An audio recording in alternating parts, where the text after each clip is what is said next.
അധ്യായം 98 സൂറത്തുൽ ബയ്യീന. വ്യക്തമായ തെളിവ്. മദീനയിൽ അവതരിച്ചത്. വചനങ്ങൾ 8. ബിസ്മില്ലാഹിർ റഹ്മാനിർ റഹീം. പരമകാരുണികനും കരുണാനിധിയുമായ അല്ലാഹുവിന്റെ നാമത്തിൽ. ലം യകുനില്ലദീന കഫറൂ മിൻ അഹ്ലിൽ കിതാബി വൽ മുശ്രികീന മുൻഫക്കീന ഹത്താ തഅതിയഹുമുൽ ബയ്യിന.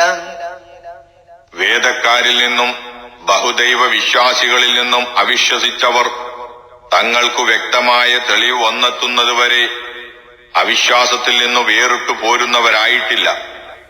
റസൂലും മിനല്ലാഹി യത്ലൂ സുഹുഫൻ മുതഹ്ഹറ. അതായത് ശുദ്ധമാക്കപ്പെട്ട ഏടുകൾ ഓതിക്കൊടുക്കുന്ന ഒരു റസൂൽ വന്നെത്തുന്നതുവരെ. ഫീഹാ കുതുബുൻ ഖയ്യിമ.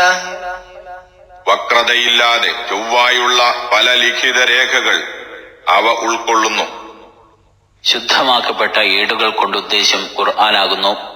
നബി സല്ലല്ലാഹു അലൈഹി വസല്ലം തിരുമേനി എഴുത്തും വായനയും അറിയാത്ത ആളായതുകൊണ്ട് അവിടുന്ന് ഏട് നോക്കി വായിച്ചു കൊടുക്കാറില്ല. അപ്പപ്പോൾ വരുന്ന വഹിയെ അപ്പപ്പോൾ തിരുമേനിക്ക് ഹൃദിസ്ഥമാകുകയും അത് ജനങ്ങൾക്ക് ഓതിക്കേൾപ്പിക്കുകയും ചെയ്യും. അതോടുകൂടി അവ അതതവസരങ്ങളിൽ തന്നെ എഴുത്തുകാർ മുഖേന ഏടുകളിൽ എഴുതി സൂക്ഷിക്കലും പതിവായിരുന്നു. ഇതുകൊണ്ടാണ് ഏടുകൾ ഓതിക്കൊടുക്കുന്നുവെന്ന് പറഞ്ഞത്. അവയിൽ അടങ്ങിയ നിയമങ്ങളും തത്വോപദേശങ്ങളുമാണ് ചൊവ്വായ ലിഖിത രേഖകൾ കൊണ്ടുദ്ദേശം. ഈ ആയത്തുകളുടെ സാരം ചുരുക്കത്തിൽ ഇപ്രകാരമാകുന്നു. യാതൊരു തരത്തിലുള്ള വക്രതയോ കോട്ടമോ ഇല്ലാത്തതും ശരിക്കും ചൊവ്വിനുള്ളതുമായ നിയമങ്ങളും തത്വങ്ങളും ഉൾക്കൊള്ളുന്ന പരിശുദ്ധമായ ചില ഏടുകളിലായി രേഖപ്പെടുത്തി സൂക്ഷിക്കപ്പെട്ടിട്ടുള്ള ഖുർആൻ വചനങ്ങൾ ഓതിക്കേൾപ്പിക്കുന്ന ഒരു റസൂൽ അഥവാ നബി തിരുമേനി സല്ലല്ലാഹു അലൈഹി വസല്ലം സുവ്യക്തമായ തെളിവുകൾ സഹിതം വന്നെത്തുന്നതുവരെയും വേദക്കാരും മുശ്രിക്കുകളുമാകുന്ന അവിശ്വാസികൾ അവരുടെ ദുർമാർഗത്തിൽ ചിരകാലമായി ഉറച്ചുനിന്ന് വരികയായിരുന്നു. റസൂൽ വന്ന് ഖുർആൻ ഓതിക്കേൾപ്പിക്കാൻ തുടങ്ങിയപ്പോഴാണ് അതിൽ നിന്ന് ചിലർ വേറിട്ടു പോന്ന് രക്ഷപ്പെടുവാൻ തുടങ്ങിയത്.